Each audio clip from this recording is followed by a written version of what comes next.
أعوذ بالله من الشيطان الرجيم بسم الله الرحمن الرحيم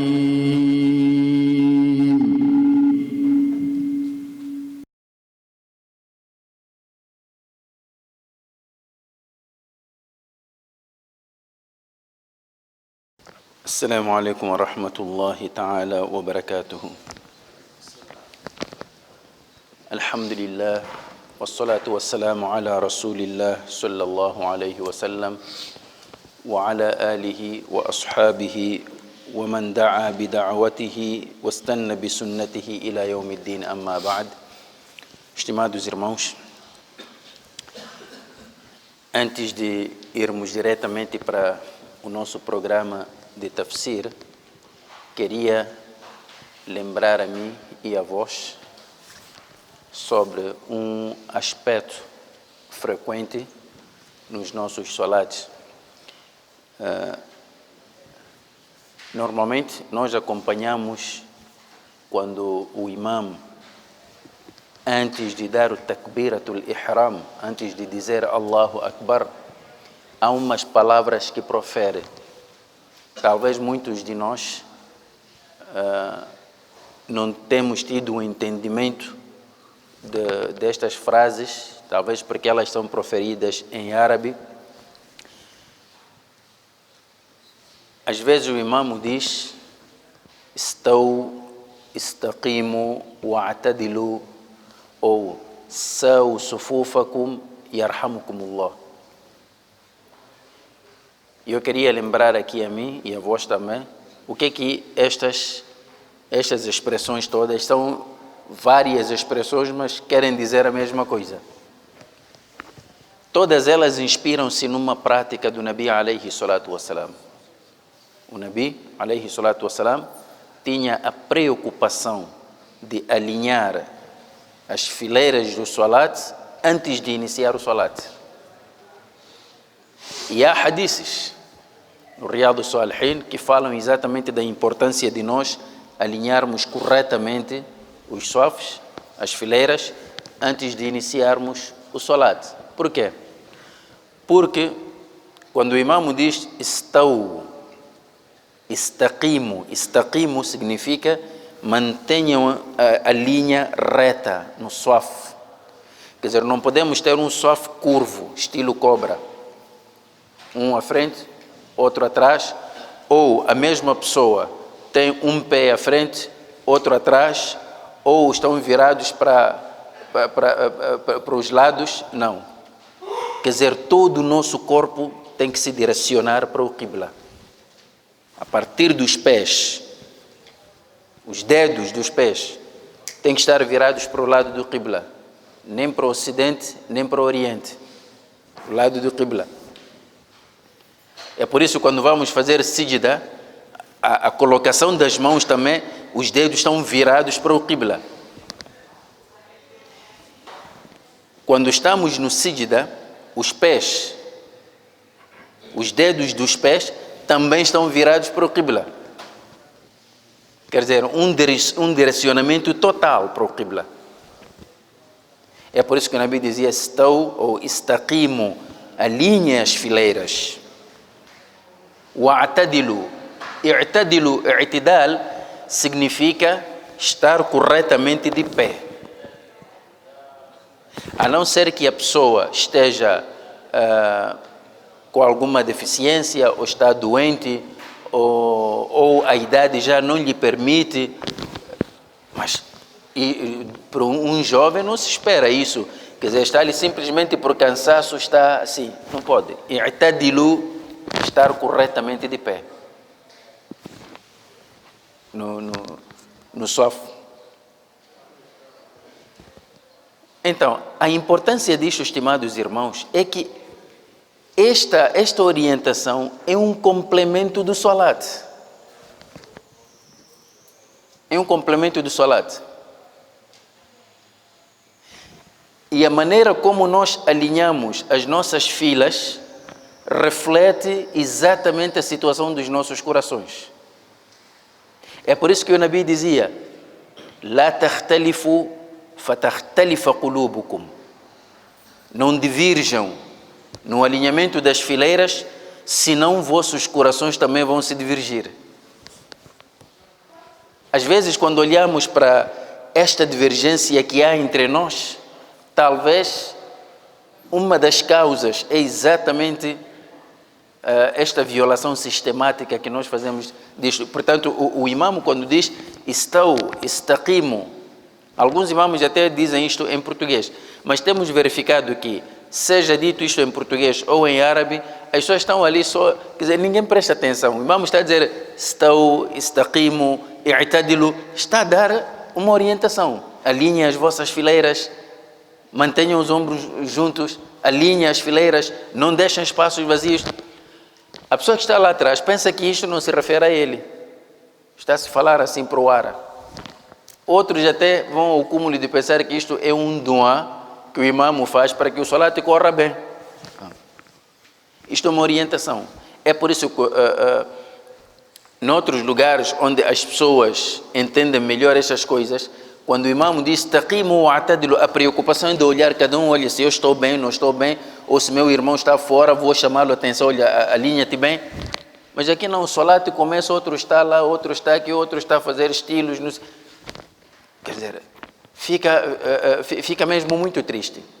A pessoa, antes de dizer Allahu Akbar, a primeira preocupação é ver se estou corretamente alinhado com os outros. Às vezes o sofá começa aqui, outros já estão lá posicionados, outros não. Então, estimados irmãos, isto é muito importante nós termos em mente e transmitirmos isto aos nossos filhos. Por exemplo, quando viemos com os nossos filhos para o masjid, é preciso que ensinemos as crianças: olha, filho, aqui vamos para a casa de Allah, então a maneira de alinhar o sofá, sabe, tem que ser assim, desta forma. Temos que nos preocupar com isso, porque isso é um complemento muito importante do nosso salat. E aí voltamos já para o nosso tafsir. Nós paramos no versículo, na aula anterior, paramos no versículo 18. Então hoje vamos reiniciar a partir do versículo 19. Portanto, vimos a maneira como os irmãos de Yusuf vieram para o seu pai de noite a chorarem. Yusuf foi devorado por um lobo. Nós estávamos ali a correr, a brincar, um lobo devorou e trouxeram a sua túnica manchada de sangue falso. Tudo isto aconteceu. Yusuf está lá dentro do poço. E deixámos-lo na quarta-feira. Hoje é sexta. Então é bom que voltemos para lá para vermos a situação de Yusuf dentro do poço. Então voltamos, estamos já no local do poço. Allah subhanahu wa ta'ala diz no versículo 19: وَجَاءَتْ سَيَّارَةٌ, e veio uma caravana. A caravana ela é composta de camelos, portanto chama-se Sayyara por causa da caminhada.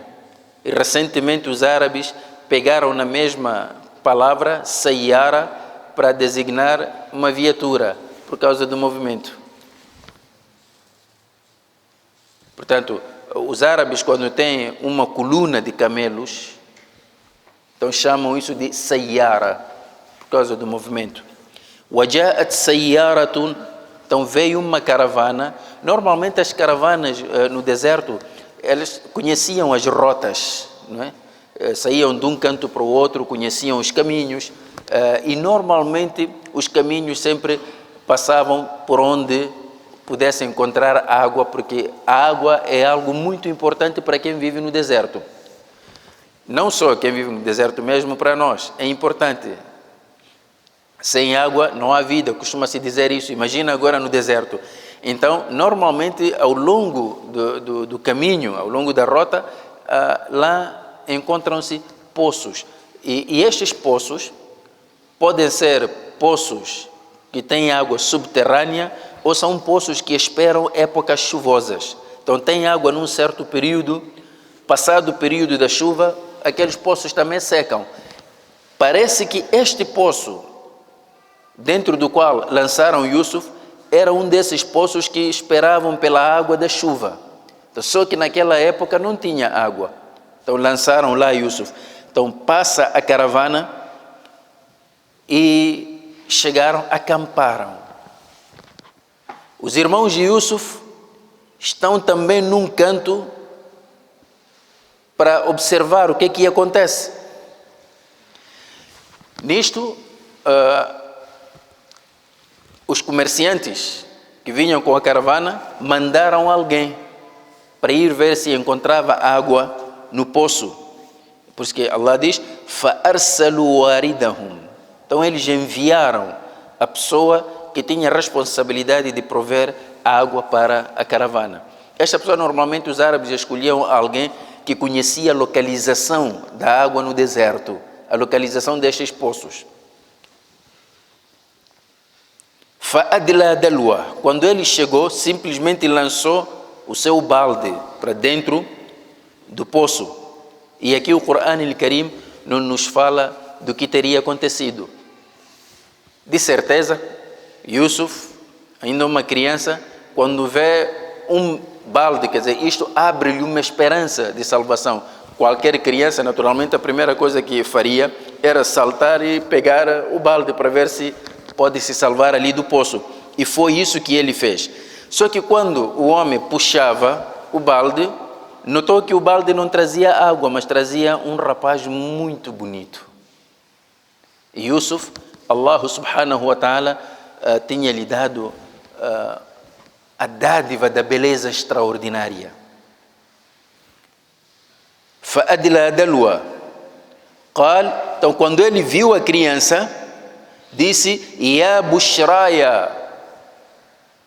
Vejam, ele poderia ter dito Ya Bushra, quer dizer, que boa nova. Não, ele atribuiu para si essa boa nova. Quer dizer, como quem diz: que boa nova é esta que é minha. Ya Bushraya, Hadha Ghulam. Este é um rapaz.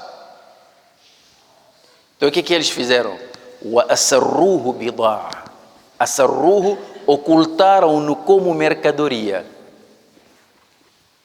Ocultaram-no como mercadoria. Aqui há duas formas, de acordo com o tafsir de Imam Ibn Kathir, traz várias opiniões dos álamos. Alguns sugerem que os irmãos de Yusuf, logo que lançaram, foram-se embora.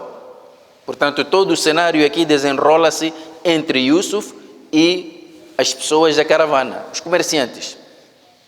Mas há outro grupo de árabes que sugere que não, os irmãos de Yusuf permaneceram ali, queriam ver o que ia acontecer. وَأَسَرُّوهُ بِضَاعَ. Então eles ocultaram, neste caso os irmãos de Yusuf ocultaram a identidade de Yusuf. Não disseram às pessoas da caravana de que, olha, este é nosso irmão.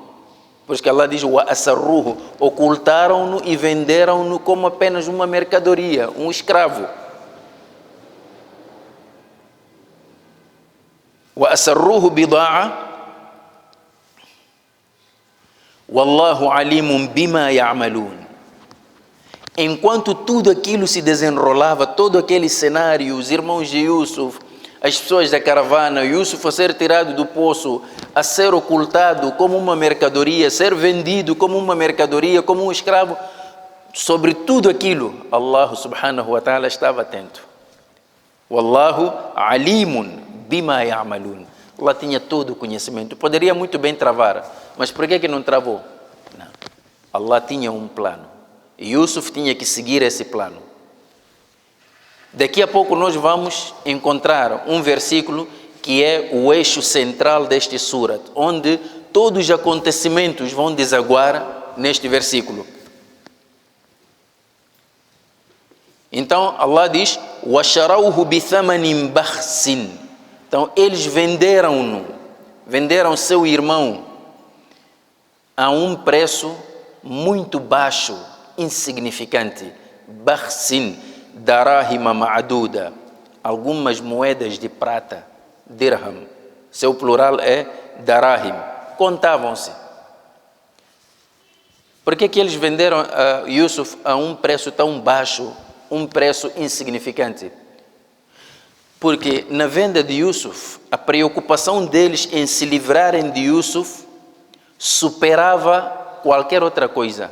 Eles não estavam preocupados em lucrarem com Yusuf. Nem eles, nem as pessoas da caravana. Mas aqui tudo indica que quem estava preocupado em se livrar de Yusuf eram os próprios irmãos. Então eles estavam presentes. Não podia ser gente da caravana, por quê? Porque as pessoas da caravana, quando viram o rapaz, o que é que disseram? Ya Bushraya, que boa nova. Sentiram satisfação. Vão sentir satisfação. E logo a seguir vão vender a um preço baixo. Não, isso só poderia acontecer com os irmãos de Yusuf.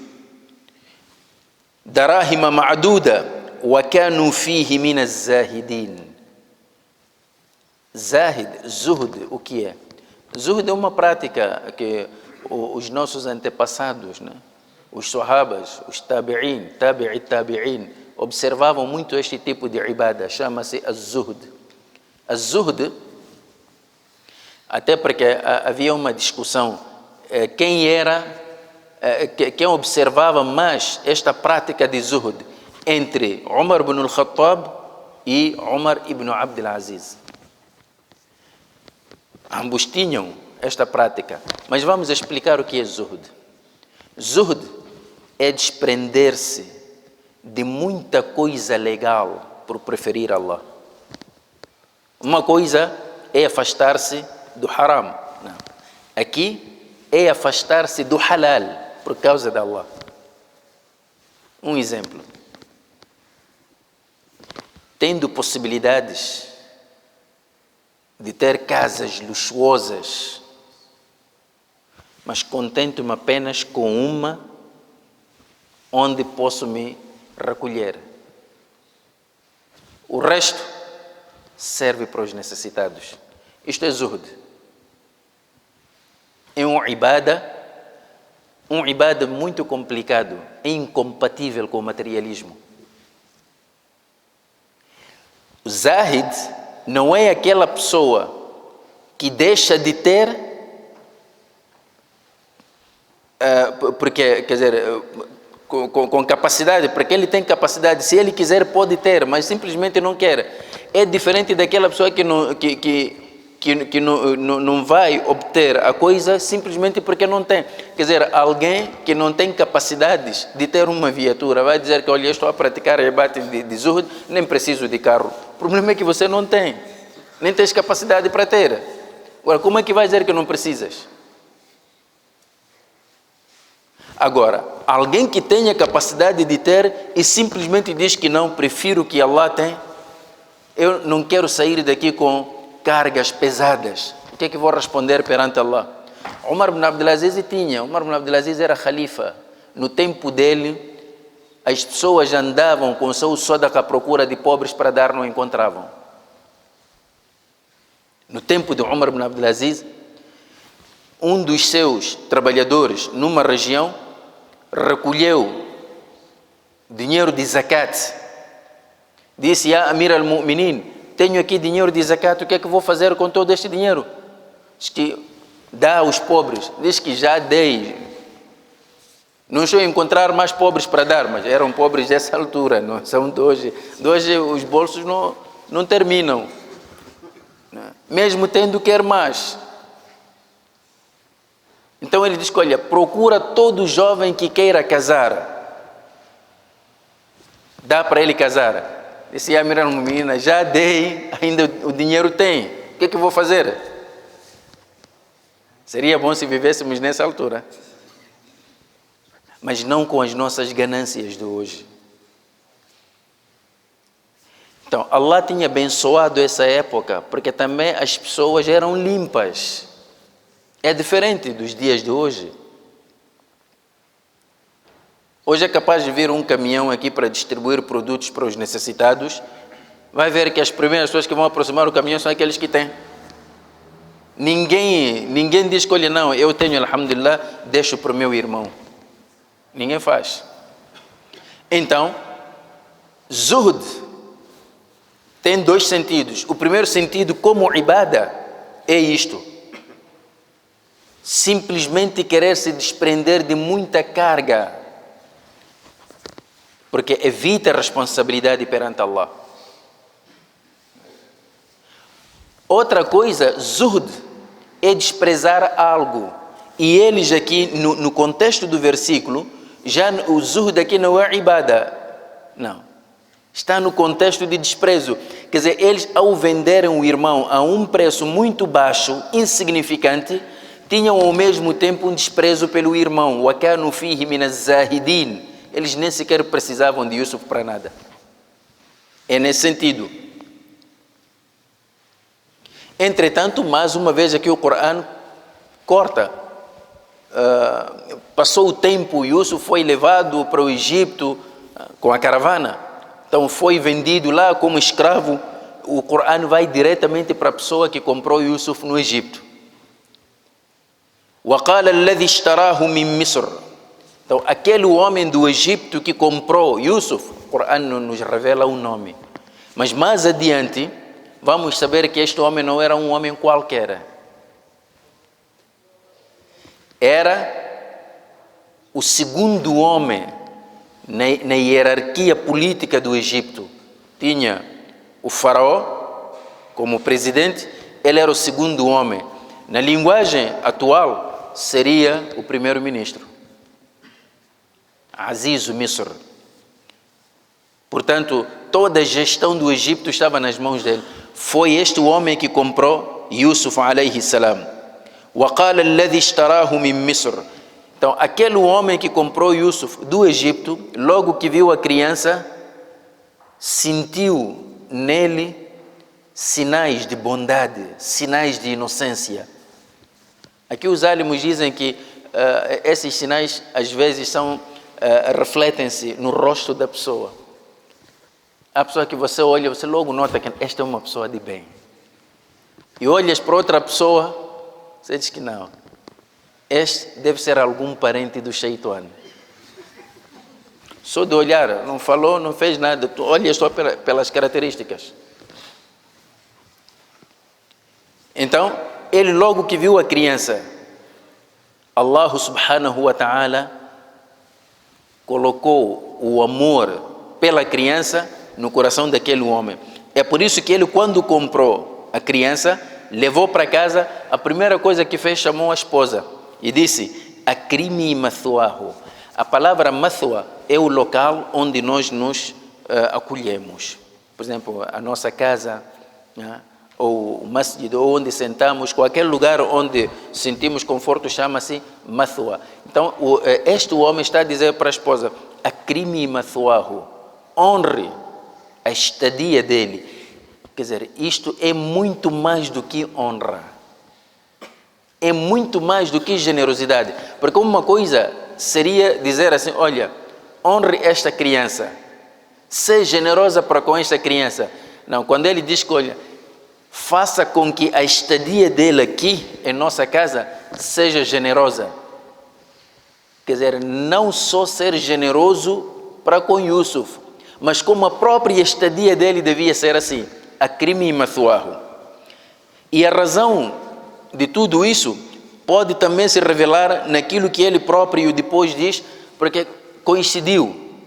Ele e a esposa não tinham filhos. Não tinham filhos. Akrimi mathuahu. Asa an yanfa'na. Talvez possa nos servir, possa nos ser útil esta criança, ou nattakhidahu walada. Ou então vamos adotá-lo como filho. Então veja como é que ele vai crescer. Vejam só, a primeira sedição passou. Os irmãos de Yusuf quiseram humilhar, lançaram-no no poço. Allah subhanahu wa ta'ala quis que Yusuf fosse honrado. É verdade que foi comprado como escravo, mas por quem? Por o segundo homem da hierarquia política do Egito, e logo este homem mal que viu Yusuf passou a gostar e recomenda a mulher para que faça de tudo para que Yusuf esteja de forma honrada naquela casa. Então Yusuf, a partir daqui, passa a viver no palácio. Então, quando você tenta humilhar um servo de Allah, você não sabe o que é que Allah vai fazer com ele amanhã. Allah eleva o seu grau. akrimi mathwahu, asa an yanfa'na aw nattakhidhahu walada. Então, wakadhalika, dessa forma, da mesma forma como nós retiramos Yusuf do poço e trouxemos e conduzimos a ele para que vivesse no palácio, makanna li Yusufa fil ard, nós estabelecemos Yusuf na terra do Egito, para que depois entrasse numa nova etapa da sua vida. وَلِنُعَلِّمَهُ مِنْ تَأْوِيلِ الْأَحَادِيثِ, e para que pudéssemos ensiná-lo a interpretação dos sonhos. A parte que eu estava a dizer é que todo surat gira em torno desta parte. O surat todo só quer nos mostrar uma coisa. É isso que Allah diz: Wallahu ghalibun ala amrihi walakinna akthara an-nasi la ya'lamun. Wallahu ghalibun ala amrihi. Allah quando decreta algo, não há força nenhuma capaz de resistir à vontade de Allah. Neste universo, só acontece o que Allah quer. Podemos usar artimanhas, podemos usar aliados de todos os lados. Quando Allah não quer que aconteça algo, não vai acontecer, simplesmente. Mas quando Allah decreta que esta coisa deve acontecer, vai acontecer, não há força capaz de travar. Wallahu ghalibun ala amrihi. Esta é a realidade. Mas a situação dos seres humanos, walakinna akthara an-nas la ya'lamun, a maioria dos humanos ignora esta realidade. É por isso que nós andamos a nos matar aqui, conspiramos, não sei o que, inimizades. Por quê? Porque pensamos que um de nós aqui é capaz de fazer algo que Allah não queira que aconteça. E não é possível. É por esta razão que todo aquele que deposita sua confiança em Allah, basta só, com o imã, depositar a confiança em Allah, durma tranquilamente. Durma tranquilamente. Walakinna akthara an-nas la ya'lamun. Os irmãos de Yusuf quiseram humilhar o irmão. Allah elevou. Lançaram no poço para morrer. Allah tirou de lá, foi viver no Egito. E no Egito não viveu em qualquer sítio. Estava no palácio, honrado. Toda a gente gostava dele. وَلَمَّا بَلَغَ أَشُدَّهُ, então quando Yusuf atingiu a puberdade, آتَيْنَاهُ حُكْمًا وَعِلْمًا, concedemos-lhe, Allah concedeu a Yusuf alayhi salam estas duas coisas: hukman wa ilma. Ilman é conhecimento. Yusuf, desde a tenra idade, tinha um conhecimento extraordinário. Era muito rápido para captar as coisas e conhecer as coisas. É por isso que o próprio homem que tinha comprado Yusuf confiava muito nele. Naquela altura, Yusuf sabia ler, sabia escrever. Agora, isto é ilmo, conhecimento. Agora, hukm, o que é? Hukm. Allah tinha concedido a Yusuf, desde a tenra idade, uma capacidade extraordinária de avaliar corretamente as coisas. Antes da coisa acontecer, ele, a partir das premissas, já previa o resultado.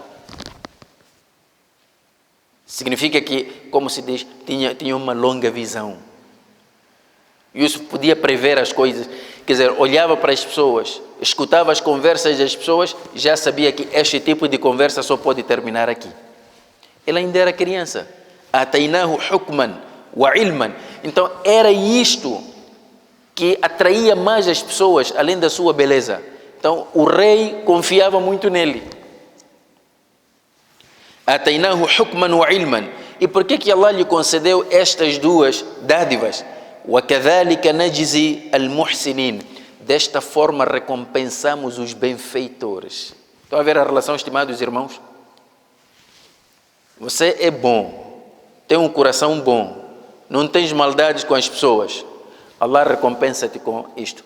Veja, aqui Allah não disse porque Yusuf era bom, Allah deu-lhe carro.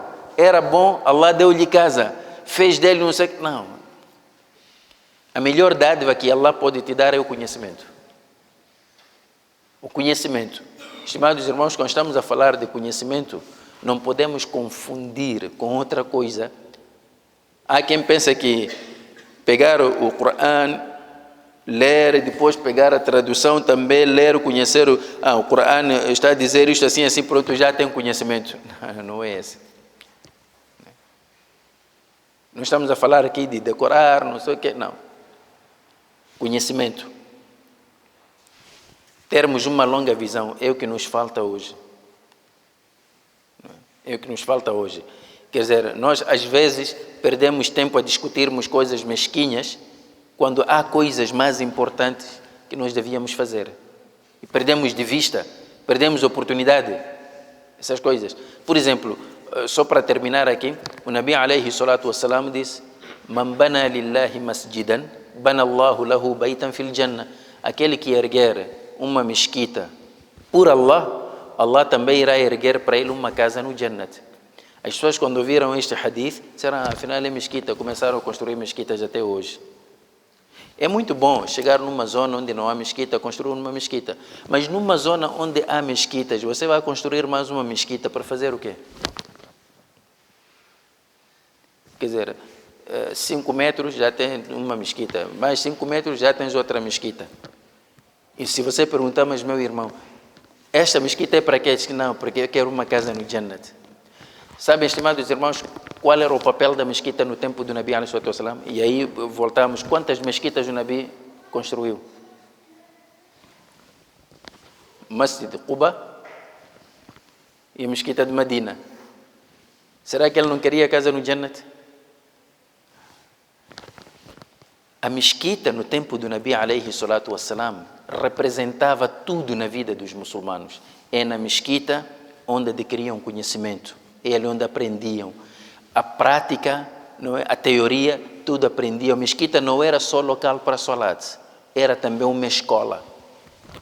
Grandes homens, grandes administrativos como Umar ibn al-Khattab foram formados na mesquita, não tinham universidades, era ali na mesquita.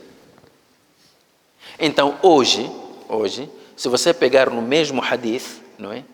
E compenetrar o espírito do hadith, não se cingir apenas na letra do hadith, porque aí só estarás a erguer mesquitas, depois não há pessoas para fazer salat. Então, se você for para o espírito do hadith, vais ver que o mesmo hadith serve também para incentivar para a construção de escolas, universidades.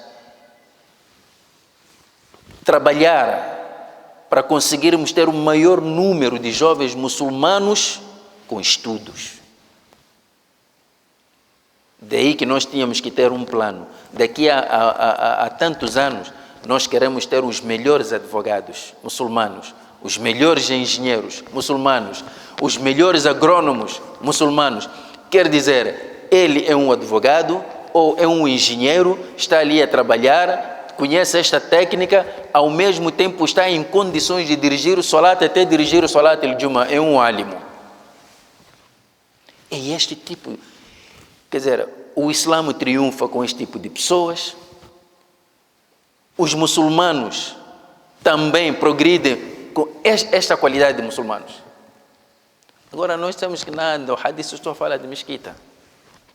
Vamos construir mesquitas. Então, em cada quarteirão temos mesquita. Não estou a dizer que vamos parar de construir as mesquitas. Elas são necessárias. Mas estou a dizer que, além da mesquita, nós podemos ainda ampliar, a partir do próprio hadith, os nossos horizontes. Só quando explicamos isto, depois aparece alguém e diz: está a ver? Já está a estragar dinas. Está a dizer, onde é que está escrito, em que parte do Sunnah vem de que temos que construir universidades?